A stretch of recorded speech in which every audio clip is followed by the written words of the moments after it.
দেখো দেখো, পুকুরের পাশের ওই তেঁতুল গাছটাতে কি সুন্দর তেঁতুল ধরেছে। তাই নাকি? তো চলো তো যে দেখি। ওমা, কি সুন্দর পাকা পাকা তেঁতুল ঝুলছে গাছে। আহ, পাকা তেঁতুলের কি মিষ্টি স্বাদ। মা, আমাকে কয়েকটা পাকা পাকা দেখে তেঁতুল পেড়ে দাও না গো। আচ্ছা আচ্ছা, দিচ্ছি সোনা।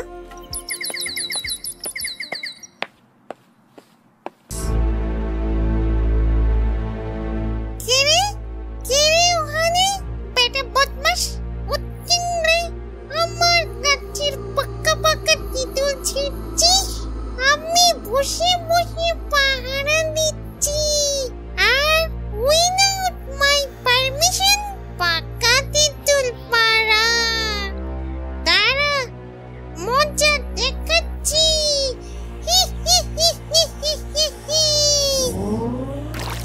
ঝিনুক তার মাকে পুকুর থেকে উঠতে সাহায্য করলো। মা, মা, তুমি ঠিক আছো তো? হ্যাঁ সোনা, আমি ঠিক আছি এখন। তারা দুজনেই ঘরে চলে গেল।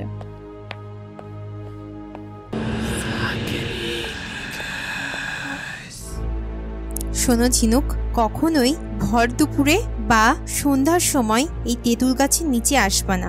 ওনারা আবার আছেন কিনা তা কে জানে। ওনারা ওনারা বলতে মা কাদেরকে বোঝাচ্ছে? কি জানি বাবা, কিন্তু আজ আমি পাকা তেঁতুল খেতেই পারলাম না। কালকে আমি নিশ্চয়ই খাবো।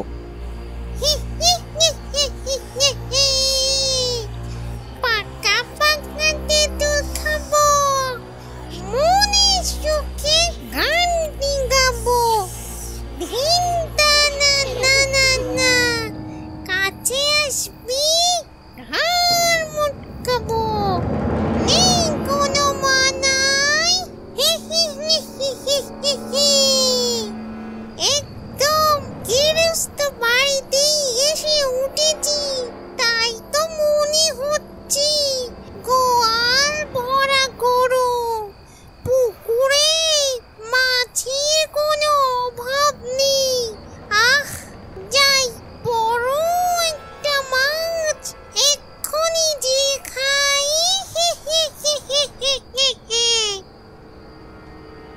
শাকচুন্নি মনের সুখে ৮-১০টা বড় বড় মাছ খেলো, কিন্তু বিপত্তি হলো মাছ পুরোপুরি সে না খেয়ে কিছু কিছু অংশ পুকুর পাড়ে ফেলে রাখলো। সকালে ঘুম থেকে উঠে ঝিনুক জোরে জোরে তার বাবা, মা এবং দাদাকে ডাক দিল। মা, বাবা, দ্রুত পুকুর পাড়ের কাছে এসো, জলদি এসো।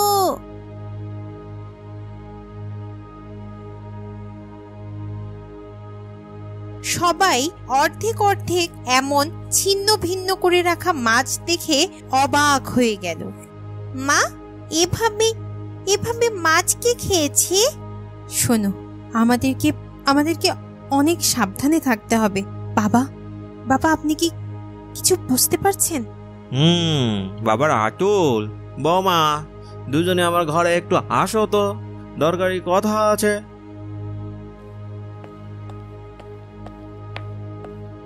শোনো, মাছকে খেয়েছে, কেন খেয়েছে, কি তার উদ্দেশ্য কিছুই জানি না, কিন্তু তোমরা কিন্তু সবাই সাবধানে থেকো।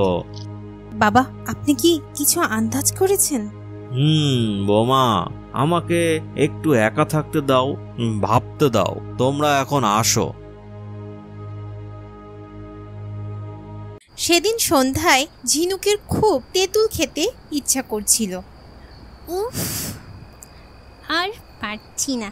যাই, একটু পাকা পাকা দেখে তেঁতুল পেড়ে নিয়ে আসি। মা রান্নাঘরে আছে, এটাই সুযোগ।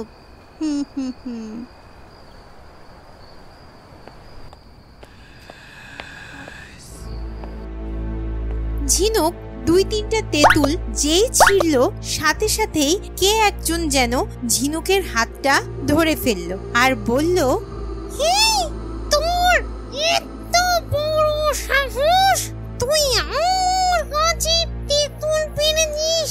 দাঁড়া,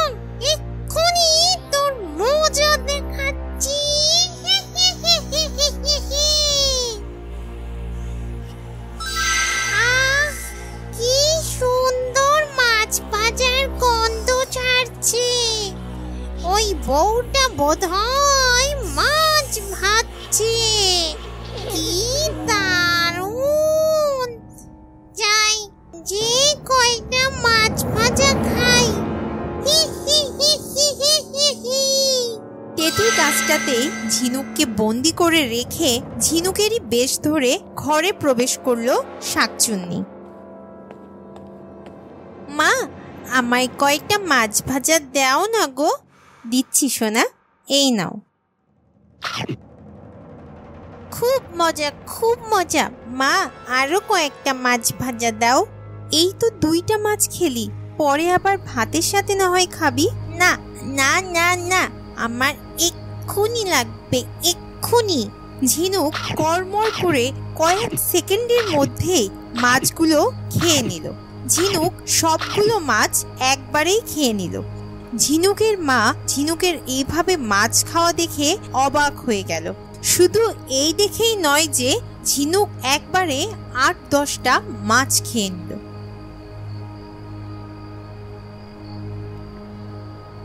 বাবা, বাবা, দ্রুত রান্নাঘরে আসুন। দেখেছেন, ঝিনুক কাঁচা মাছ খাচ্ছে। তাহলে কি বাবা, ঝিনুক? আহ বৌমা, থামো। রাতুল, শিগগিরই চল, হুজুরের কাছে যেতে হবে।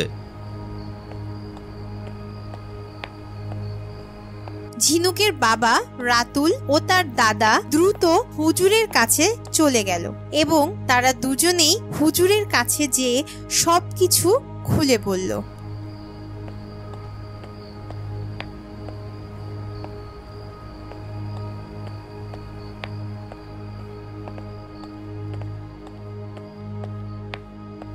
হুজুর পানি পড়া ও গরম সর্ষে নিয়ে এসে শাকচুন্নির গায়ে দিতেই শাকচুন্নি চিৎকার করে উঠল।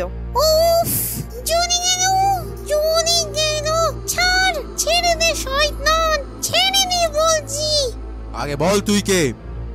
বলবো না, বলবো না রে শয়তান। ছেড়ে দে, ছেড়ে দে বলছি, ছাড় আমায়। আবারও গরম সর্ষে পোড়া দিয়ে হুজুর শাকচুন্নিকে বলল, বল বল, কোথায় আটকে রেখেছিস সেই মেয়েটাকে? আমি আমি তেঁতুল গাছের শাকচুন্নি। তেঁতুল গাছেই আমার বাস। আমার যত্নে করে রাখা পাকা তেঁতুল এই বদমাইশ পিচ্চি ছিঁড়ে ফেললো। এত বড় সাহস! তাই আমি ওকে আটকে রেখেছি, সাজা দিচ্ছি ওকে। আমার মেয়ে, আমার মেয়ে কোথায়? বল বল, কোথায় আটকে রেখেছিস সেই মেয়েটাকে? বলছি, কিন্তু তার আগে আমার একটা শর্ত আছে। প্রতিদিন এই পুকুর থেকে একটা করে মাছ এই তেঁতুল তলায় রেখে আসতে হবে, তাহলে আমি ঝিনুককে ছাড়বো। আচ্ছা, একটা করে মাছ তুই পাবি, কিন্তু তুই এই তেঁতুল গাছে বা বাড়ির কোথাও থাকবি না। বল রাজি? রাজি, রাজি আমি। এই নে, নে তোদের মেয়ে। মা, এই তো আমি।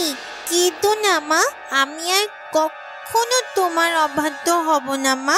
সোনা আমার, আমার কাছে আয়।